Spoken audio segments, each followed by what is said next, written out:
News Maharashtra K9 आवाज जनतेचा। नीरा डावा कालव्याचे पहिले उन्हाळी आवर्तन 16 मार्च पासून तर नीरा उजव्या कालव्याचे उन्हाळी आवर्तन 8 मार्च पासून सोडण्यात यावे असे उपमुख्यमंत्री अजित पवार तथा पुणे जिल्ह्याचे पालकमंत्री अजित पवार यांच्या अध्यक्षतेखाली झालेल्या नीरा उजवा कालवा आणि नीरा डावा कालवा सल्लागार समितीच्या बैठकीत ठरले। या बैठकीस आमदार दत्तात्रय भरणे, समाधान आवताडे, शहाजी पाटील, राम सातपुते, माजी आमदार दीपक साळुंखे पाटील, विभागीय आयुक्त चंद्रकांत पुलकुंडवार, जिल्हाधिकारी डॉक्टर सुहास दिवसे, जिल्हा परिषदेचे मुख्य कार्यकारी अधिकारी रमेश चव्हाण, कृष्णा खोरे, विकास महामंडळाचे कार्यकारी संचालक अतुल कपोले, मुख्य अभियंता हनुमंत गुणाले, अधीक्षक अभियंता सुनंदा जगताप आदींसह समितीचे निमंत्रित सदस्य उपस्थित होते। उपसा सिंचन योजनेच्या वीज बिलात शेतकऱ्यांना दिलासा देण्याच्या दृष्टीने चालू आर्थिक वर्षात मार्च 2024 पर्यंत 675 कोटी रुपये अनुदान ऊर्जा विभागाला उपलब्ध करून देण्यात आले आहे। हा बोजा शासनाने उचलला असल्याने शेतकऱ्यांना वीज बिलाची झळ बसली नाही। पुढील आर्थिक वर्षातील एप्रिल 2024 पासून पहिल्या 4 महिन्यांसाठी लेखानुदानात यासाठीची आणखी तरतूद करण्यात येईल असेही उपमुख्यमंत्री पवार म्हणाले।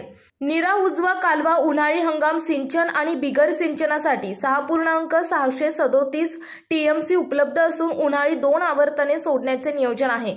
योग्य नियोजनाने रब्बी हंगामातील पाणी वाचल्यामुळे तेच आवर्तन 15 मार्च पर्यंत चालणार असून उन्हाळी पहिले आवर्तन 16 मार्च पासून सोडण्याचे नियोजन आहे। त्यानंतरचे आवर्तन 11 मे पासून सोडण्याचे नियोजन असून लोकप्रतिनिधी आणि शेतकऱ्यांच्या त्यावेळच्या मागणी आणि परिस्थितीनुसार यामध्ये आवश्यक तो बदल करावा असे निर्देश उपमुख्यमंत्र्यांनी दिले। आमदार श्री भरणे यांच्यासह निमंत्रित सदस्यांनी सूचना केल्या। थकीत पाणीपट्टी वसुलीसाठी साखर कारखान्यांनी सहकार्य करण्याची विनंती पाटबंधारे विभागाच्या अधिकाऱ्यांनी केली।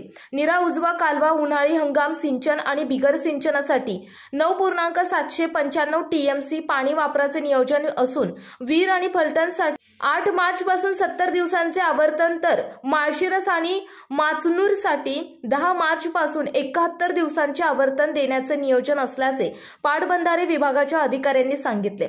शाखा क्रमांक 2 पंढरपूर आदींचेही योग्य नियोजन करण्यात आल्याचे यावेळी सांगण्यात आले। कालव्याच्या शेवटच्या भागात टेल कालव्याद्वारे सोडलेले पाणी वाया जाऊ नये यासाठी लोकप्रतिनिधींनी जलसंपदा विभागाला सहकार्य करावे असेही श्री पवार म्हणाले।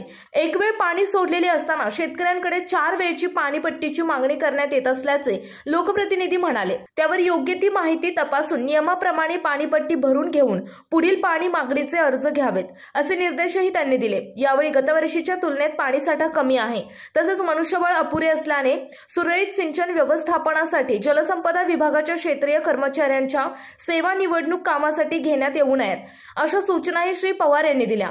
यावेळी लोकप्रतिनिधींनी D3 पोटचारी, उंबरगाव, भोवाळी, चारी आदीतून पाणी सोडावे आदी मागण्या केल्या। बैठकीत अधीक्षक अभियंता सुनंदा जगताप, जलसंपदा विभागाचे कार्यकारी अभियंता दिगंबर डुबल, शिवाजी जाधव, महेश कानेकर यांनी सादरीकरण केले। महाराष्ट्र K9 साठी प्रतिनिधी करण ताटे, पुणे।